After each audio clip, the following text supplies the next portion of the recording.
We don't predict our financials. Yeah. I think that there's a lot of things changing at Apple right now, and some are going to show up in the financials positively, some are going to show up in the financials negatively, and I think that we're going to get to a new trend, but that new trend will not become evident for another quarter or so. So I really don't think it helps to predict right now. I think we have a very clear target on where we're going in that regards, and we think profitability is very, very important. What I said was that we examined the future product roadmap, not the products that are shipping today, the future ones that we were working on.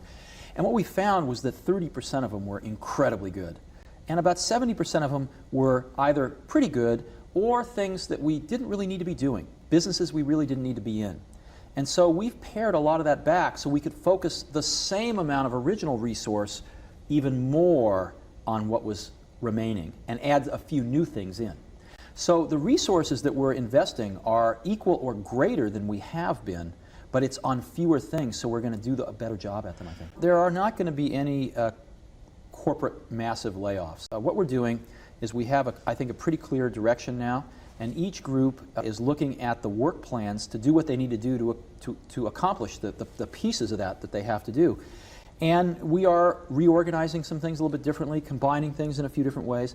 And in some cases, when the music stops, there'll be some people that don't have a chair. But that'll be on a department-by-department basis. It'll be, you know, a fairly low-key thing. We're not talking about any massive layoffs. Well, you know, again, we don't predict, but what I will say is two things. Number one, Apple's trading at around 1/3 times its sales right now. Many of Apple's competitors are trading at 2 to 5 times their sales. So that's just one observation. You can draw whatever conclusions you want. And the second thing I would say is that somebody taught me a long time ago a very valuable lesson, which is if you do the right things on the top line, the bottom line will follow. And what they meant by that was if you get the right strategy, if you have the right people, and if you have the right culture at your company, you'll do the right products, you'll do the right marketing, you'll do the right things logistically and in manufacturing and in distribution. And if you do all those things right, the bottom line will follow. So yes, we have obviously plans about where we'd like to see the bottom line, but we are focusing most of our energy not on financial re-engineering, because that's not what's been troubled at Apple. We're focusing our energy on the right product strategies, the right market strategies, the right communication strategies, the right logistics and distribution strategies. And the team is making, I think, very strong strides in these areas. And you'll start to see some of this stuff appear, you know, in the next 90, 120 days. So I'm actually really happy about this. I sold my stock before I got the call from the board that they wanted me to come in and shepherd Apple for this period. And that was unfortunate. I wish the call had come a week earlier, but I wasn't a mind reader, so I didn't know. And in terms of my own, you know, personal financial stuff, I usually don't discuss that with people except my family. I'm working pretty hard, and so are a lot of people, but I'm one of them. My car's there pretty early, and it's in the parking lot pretty late, and on weekends. So, and I value my family time a lot, so I'm pretty committed to this. And seeing Apple turn around the company, I mean, I started the company with Steve Wozniak in my parents' garage, you know, 20 years ago, and over 22 years ago. And so there's a definite place in my heart for this. I'm drawing a salary of, I think, $1 per year. So I hope I'm not burdening the shareholders too much, and I very much want to see Apple get turned around, and I think it's gonna. So I don't know how much more committed I could be. If people need these symbols, well, maybe that'll happen, I don't know. But you know, my answer to them is I don't know how I could be working any harder. And we are starting to make some changes in the channel. We are starting to talk to our major channel partners and see who's going to really make a big recommitment to Apple, who's going to put an investment in to really make sure that the buying experience is so much better than it has been.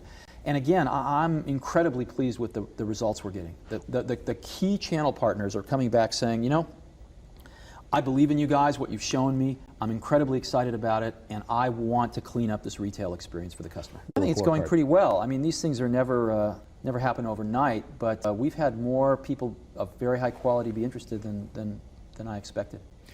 And the board, do you think the board agrees on what's right for Apple, or are they still in the getting to know me and each other? Well, you know, you're talking about a very talented group of people on this board. I mean, several CEOs, very opinionated, which is great. But you know, great people, when they have different opinions, they they usually can convince each other that one of them's right or pick one that's better than all of them within a very short period of time. So this is a group of people that is quite talented. And you've got a lot of CEOs. I mean, Larry Ellison, CEO of the second largest software company in the world. Bill Campbell, CEO of Intuit, one of the largest consumer software companies in the world. Ed Woolard, former CEO of DuPont. I mean, you've got a lot of very high-powered people on this board. Jerry York, you know, the CFO of both Chrysler and IBM during its turnaround. So there's some very, very strong people on this board. I think they have really gelled, which is nice. What's the answer? I've noticed something in my life, which is the people that are really good never worry about things like that. The people that are really good want to work with the best people they can find. Hopefully people that are even better than them. You know? I mean, that's my view of things, is if you work with people that aren't as good as you, then you know, you become a country of midgets. If you work with people that are better than you, then you really grow. So I guess, what can I say? If the CEO you find, you've got a great deal, the great person, you're ready to close the deal, and he says, or she says, you know what, Steve, I want your advice, I don't want you on the board. You go? Oh, sure, I've told the board if that was a problem, I would. The reason that we recruited such a strong board is so that we have a strong board. And this strong board is going to do the right thing for Apple. They're not going to do the right thing for themselves. They're not going to do the right thing for me. They're not going to do the right thing for some new candidate they want to lure away. They're going to do the right thing for Apple. And whatever that is, I support that 1,000%. And every board member supports that 1,000%. So, you know, that's why we recruited such good people. I mean, these are not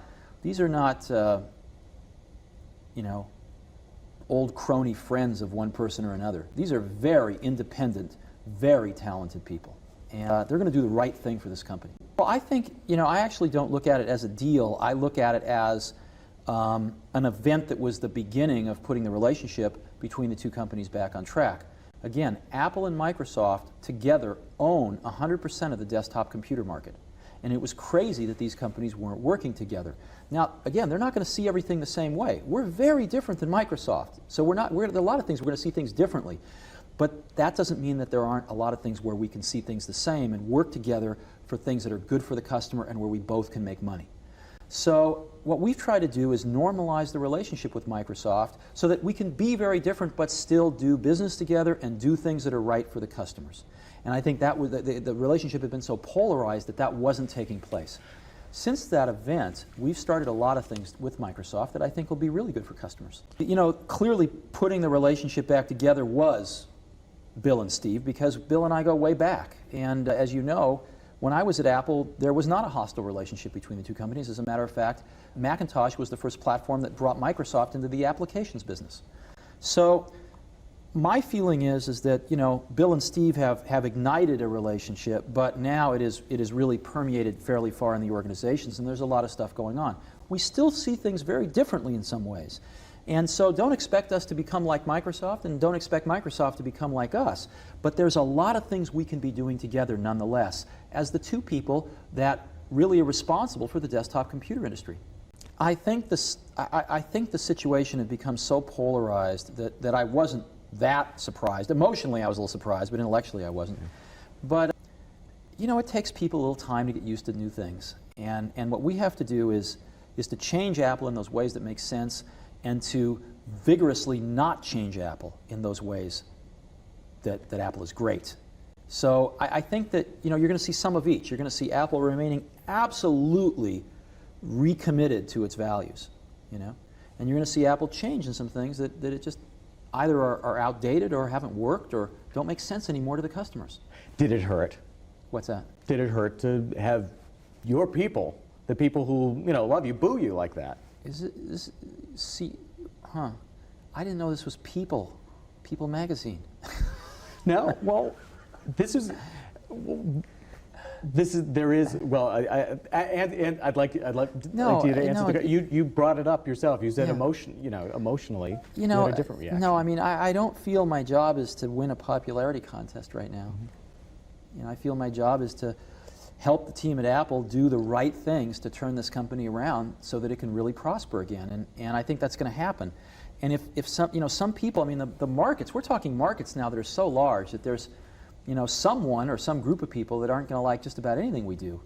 But my job's not to win a popularity contest. Well, I think it's what Apple stands for. It's a very rare thing in this world when a company can really bring sort of the right and the left brain together and say, we're about doing, the right things to make money in a successful business, but we also have the passion and the creativity and the inventiveness to push this industry forward and to work with our customers to take these tools in ways they've never been before to help them go change the world. And Apple has a track record of doing just that.